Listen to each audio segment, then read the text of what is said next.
अस्सलाम वालेकुम नाज़रीन, प्रोग्राम बोन एंड हेल्थ के साथ डॉक्टर ख्वाजा साजिद असलम हाज़िर हैं। आज का प्रोग्राम हम कर रहे हैं how important is to wear soft shoes.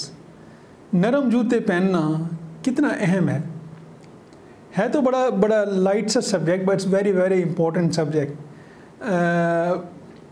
अक्सर ख़वातीन के जो शूज़ हैं वो बड़े फैंसी होते हैं, बड़े खूबसूरत होते हैं, but most of them are uncomfortable. Most of them pointed shoes होते हैं, हील वाले शूज़ होते हैं, सोल कंफर्ट नहीं होता है। अक्सर जो मर्द हैं उनके शूज़ इतने पॉइंटेड या इतने कॉम्प्लिकेटेड नहीं होते।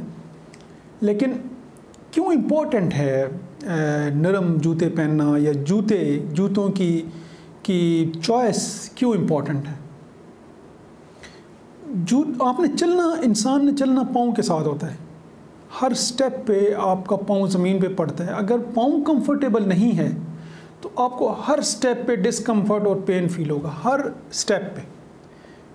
वॉक पे, रनिंग तो दूर की बात है। तो शूज़ की चॉइस जो है ना वो बड़ी इम्पॉर्टेंट है कि जूता ऐसा होना चाहिए जो कंफर्टेबल हो, जिससे आप लॉन्ग डिस्टेंस वॉक कर सकें।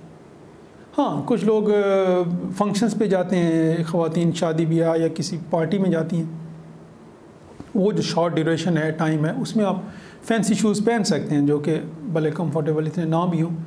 आइडियली तो कंफर्टेबल होने चाहिए, लेकिन आप वो पहन सकते हैं। लेकिन लॉन्ग डिस्टेंस आपने वॉक करनी है या डेली रूटीन एक्टिविटी में जो आपने शूज़ पहनने हैं वो हमेशा कंफर्टेबल होने चाहिए। एक तो चीज़ है कि वो कंफर्टेबल हों, जब आप पहने तो आप कंफर्ट फील करें उसमें। दूसरी, जिन शूज़ के सोल रबर के होते हैं वो हमेशा कंफर्टेबल होते हैं, हमेशा सॉफ्ट होते हैं, नरम होते हैं। जिनके सोल रबर के होते हैं, जब आप प्रेस करते हैं सोल को तो आपकी उंगलियां मूव करनी चाहिए, इतना नरम। बाज़ दफ़ा ये भी होता है कि आपके शूज़ अगर हार्ड सोल के हैं तो आप उसमें इनसोल भी लगवा सकते हैं। वो ऑर्थोटिक्स आपको प्रोवाइड कर देते हैं, डिफरेंट जेली टाइप होते हैं, डिफरेंट किस्म के, वो आपको कंफर्ट फील करते हैं। तो जिन शूज़ के सोल रबर के होते हैं वो आइडियली सॉफ्ट होते हैं। दूसरा, पॉइंटेड शूज़ जो हैं, जो सामने से नैरो हो जाते हैं, चाहे वो मर्दों के हों या ख़वातीन के हों, वो लॉन्ग डिस्टेंस वॉक के लिए डेंजरस हैं। वो आइडियल नहीं है, सूटेबल नहीं है। ये जो ख़वातीन में हेलक्स वल्गस की बीमारी होती है, जिसमें जो बड़ा अंगूठा जो है वो इनवर्ड मूव करना शुरू हो जाता है, और ये जो बड़े अंगूठे की साइड वाली बोन है वहाँ पे पेन शुरू हो जाता है, फिर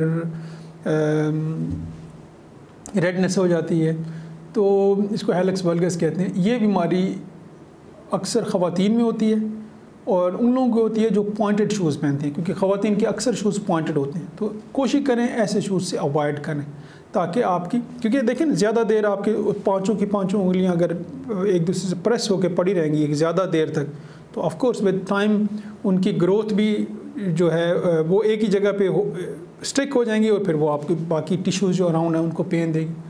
तो ब्रॉड जो फ्रंट है उसका ब्रॉड होना चाहिए शूज़ का।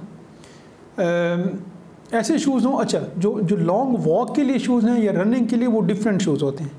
कभी जो नॉर्मल रूटीन एक्टिविटी में शूज़ पहनते हैं उससे आप वॉक लॉन्ग डिस्टेंस की या रनिंग मत करें।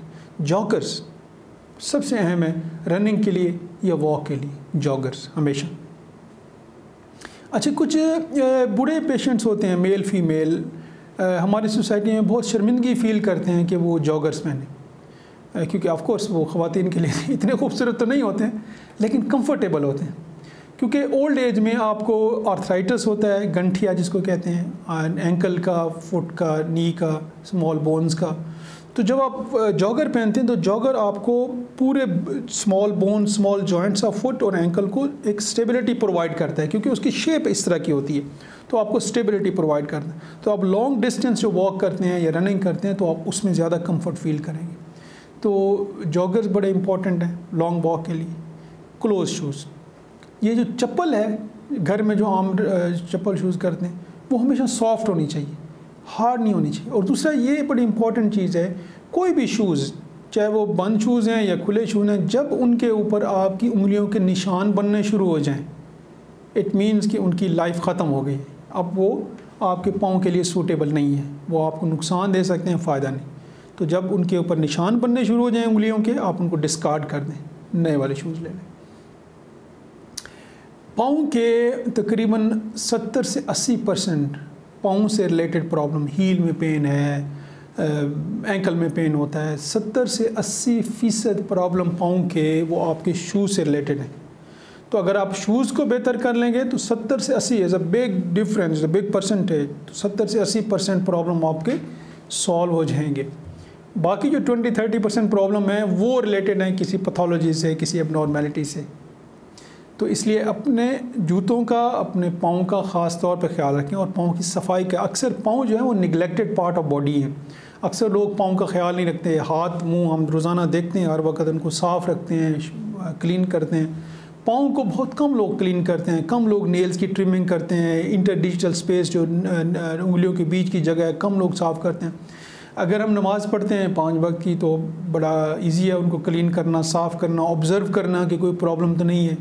तो स्पेशली जो बूढ़े लोग होते हैं उनको ख़ास तौर पे जो उनके अटेंडेंट्स हैं, उनकी फैमिली मेम्बर्स हैं, दिन में 1 दफ़ा रिकमेंडेड है, दिन में 1 दफ़ा कि आपने पूरे पाँव का मुआयना करना है, जनरली सोल पे भी, हील पे भी और उंगलियों के बीच की जगह पे भी, कि अगर कहीं कहीं कोई ज़ख़म तो नहीं बना हुआ, कहीं कोई फंगल इन्फेक्शन तो नहीं है, नेल्स की पोजीशन कैसी है। ये दिन में 1 दफ़ा ओल्ड एज में पेशेंट हो या उनके अटेंडेंट्स हो, वो देखना बहुत ज़रूरी। अपना और अपनी फैमिली का ख्याल रखिएगा। डिस्प्ले पे मेरा नंबर है, अगर आपने डिस्कस करना है ऑर्थोपेडिक रिलेटेड प्रॉब्लम्स या अपॉइंटमेंट लेनी है, you are most welcome. Thank you.